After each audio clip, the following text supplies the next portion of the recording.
মানুষকে শান্তিতে ঘুমাতে দেন, বাংলাদেশের মানুষের শান্তিতে ঘুমাতে দেন। পার্শ্ববর্তী থেকে উনি আছেন, আপনি অশান্তি করার চেষ্টা করবেন না, হিন্দু মুসলিম দাঙ্গা লাগানোর চেষ্টা করবেন না।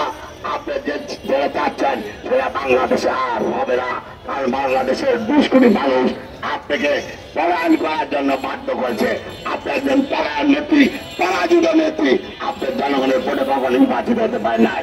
আমি শুধু বলবো, আমাদের নেতা তারেক রহমান আমাদের শয্যাশালী দেখে পাড়া মহল্লায় আজকে রাত্র পর্যন্ত প্রতিটা মন্দিরে মন্দিরে হিন্দু ভাই বোনদের পাশে দাঁড়ানোর জন্য নির্দেশ দিয়েছে। আপনাদেরকে বলতে না হয়, আপনারা পাড়া পাড়া মহল্লায় পড়লে হিন্দু মন্দির এবং হিন্দু ভাইদের পাশে থাকবেন। আর মেয়র আবিকে বলতে চাই, মেয়র আবি সব পালিয়ে গিয়েছে, আপনার ব্যাপক এখনো বসবাস করছেন। আমরা যদি নির্দেশ দেই, আপনার হোয়াইট হাউসের এক পিছু থাকবে না। অতএব আপনার সাবধান হয়ে যান, আপনি আর এক পাও কাজ দিবেন না।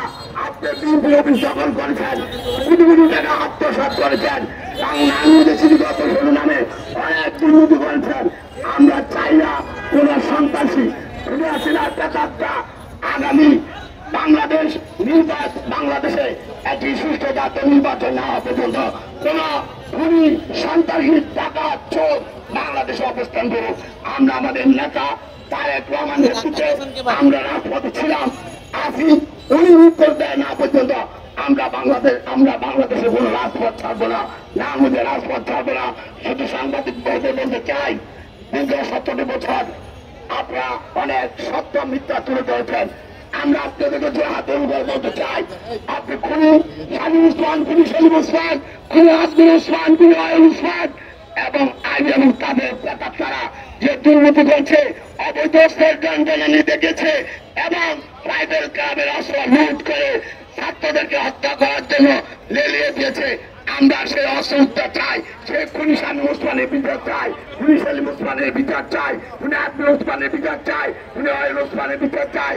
যারা সদরকে শহীদ করেছে, যারা আমানতকে শহীদ করেছে, যারা সাহিত্যকে শহীদ করেছে, যারা মুক্তকে শহীদ করেছে, আমরা তাদেরকে ছাড় দিব না। আমরা তাদের বিচার চাই, খুনিয়াছিলার ফাঁসি চাই, শামীম ওসমানের ফাঁসি চাই, সেলিম ওসমানের ফাঁসি চাই, আজমির এবং ওসমানের ফাঁসি চাই, তাদের দোষত্বের ফাঁসি চাই।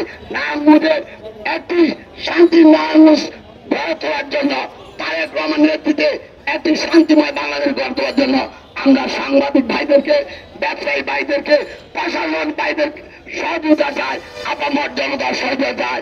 অবশ্যই আপনারা সহযোগিতা করবেন।